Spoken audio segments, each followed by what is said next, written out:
Alhamdulillah wassalatu wassalamu ala Rasulillah wa ala alihi wa ashabihi wa man wala. Asyhadu an la ilaha illallah wahdahu la syarikalah wa asyhadu anna Muhammadan abduhu wa rasuluhu la nabiyya wa la rasula ba'da. Qala ta'ala fi kitabihil aziz, a'udzu billahi samii'il 'aliim minasy syaithanir rajim.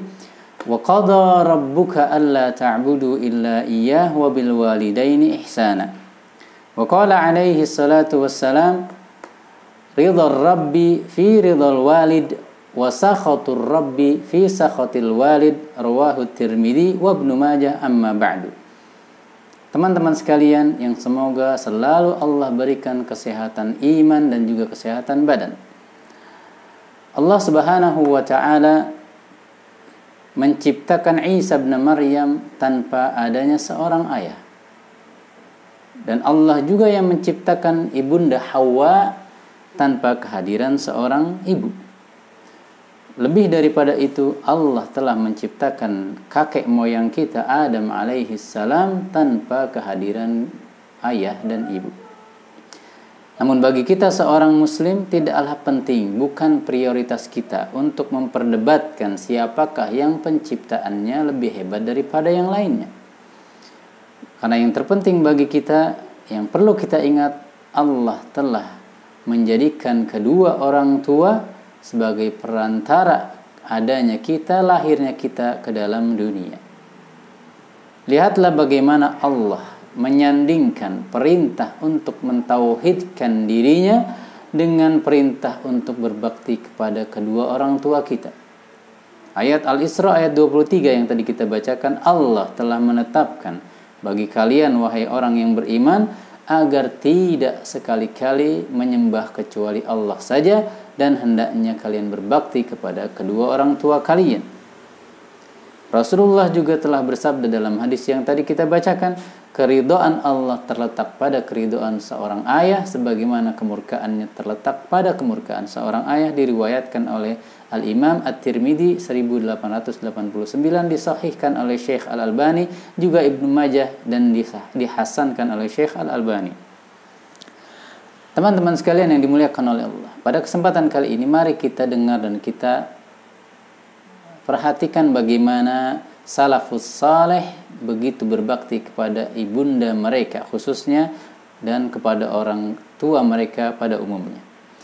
Abdullah ibnu Abbas, mufassir dari para kalangan sahabat Nabi Muhammad SAW, telah berkata, "Ma min mu'minin lahu abawani fayusbih wa yumsi wa huwa muhsinun ilaihima illa fatahallahu lahu babaini minal jannah." Tidak ada seorang mukmin pun yang masih memiliki kedua orang tua lalu ia pagi siang malam berbakti kepadanya, melainkan pasti Allah bukakan bagi orang mukmin tersebut dua pintu surga.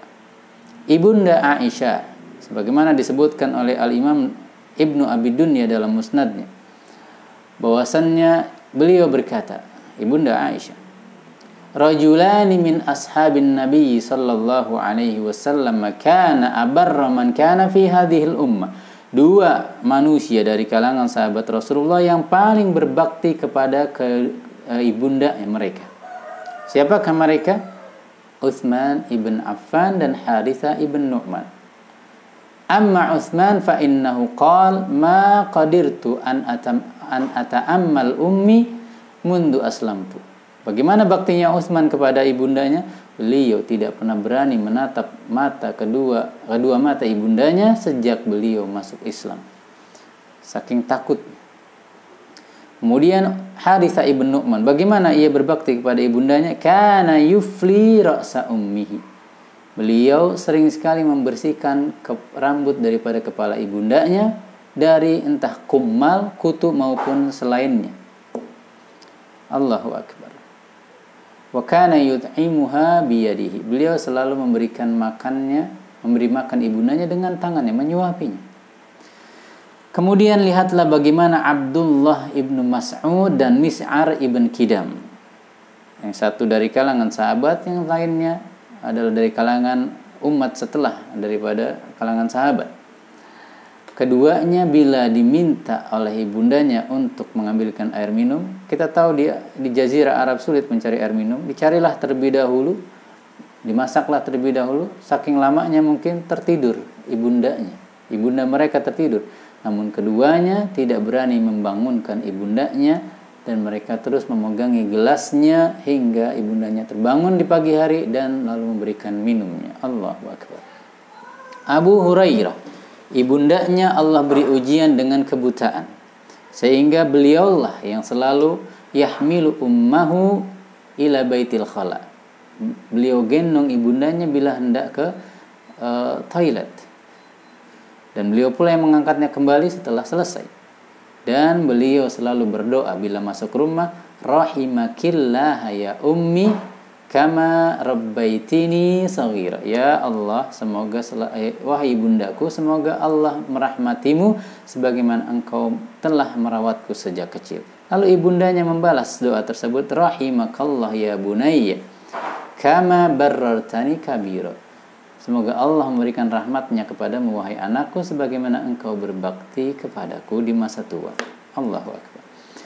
Zainal Abidin, yang lebih kita kenal dengan perhiasan para hamba yang beribadah, ahli ibadah. Padahal namanya adalah Ali ibn Al-Husain, cucu daripada Ali ibn Abi Thalib. Beliau ketika dikatakan kepadanya, innaka min abarran nasi bi ummika walasna naraka ta'kul ma'aha fi sahfatin. Wahai Ali ibn Husain, sungguh kami mengakui engkau adalah manusia yang paling berbakti kepada ibundamu. Namun mengapa kami tidak pernah menyaksikan engkau makan bersama ibundamu dalam satu nampan? Beliau berkata, akhafu an tasbiqa yadi ma tasbiku ilaihi ainuha. Aku takut tanganku ini mengambil lebih dulu yang sesuatu makanan yang sebenarnya ibundaku lebih dulu menginginkannya. Allah. Bagaimana dengan kita manusia pada zaman ini khususnya? Harta warisan sudah diperebutkan padahal ibunda dan ayahandanya masih hidup. Sa'id ibn Sufyan Ats-Tsauri, beliau anak daripada Sufyan Ats-Tsauri, Sa'id namanya. Bila sedang salat sunnah, lalu ayahnya memanggil, beliau hentikan salat sunnahnya. Karena salat sunnah adalah sunnah, sedangkan memenuhi panggilan ayah adalah sebuah kewajiban. Kemudian Aun ibn Abdillah atau Abdillah ibn Aun, seorang imam besar yang meriwayatkan hadis dari Asy-Sya'bi, Ibrahim An-Nakhai, dari Al-Hasan Al-Basri, imam besar. Beliau pernah sekali mengangkat suaranya untuk kepentingan, ya artinya untuk agar ibunya mendengar. Namun kemudian beliau merenung dan berpikir, kemudian menyesal, kemudian a'taqa raqabatain. Beliau karena menyesal telah mengangkat suaranya kepada ibundanya, memerdekakan 2 orang budak sebagai bentuk pertaubatannya. Ada yang lucu lagi sebelum terakhir kita tutup, Haywah ibn Shuraih, seorang imamun minal a'immah dari kalangan kaum muslimin. Beliau pernah sedang menyampaikan ilmu, kajian dalam majelisnya, tiba-tiba ibundanya datang dan berkata, ya Haywah, alqi sya'ira lid-dajjaj. Wahai Haywah, tolong pulang dan ambil gandum, berikan kepada ayam-ayam kita. Imam besar sedang menyampaikan tausiahnya, lalu disuruh pulang hanya untuk memberikan makan kepada ayam. Lalu beliau pun langsung beranjak tanpa mengucapkan kalam dan salam, saking takutnya kalau tidak memenuhi panggilan ibundanya. Terakhir Al-Imam Adz-Dzahabi, seorang imam besar, penulis Syiar A'lamin Nubala, yang menulis bagaimana biografi para tokoh-tokoh besar dari salafus saleh. Beliau ternyata pernah tidak keluar menuntut ilmu sepanjang ibundanya hidup dan meminta beliau agar tidak keluar dari negerinya untuk menuntut ilmu, maka beliau turuti hingga ibundanya wafat, barulah kemudian beliau menuntut ilmu di luar daripada kota kelahirannya. Semoga menjadi motivasi buat kita semua. Barakallahu fikum, wallahu ta'ala a'lam bishawab. Assalamualaikum warahmatullahi wabarakatuh.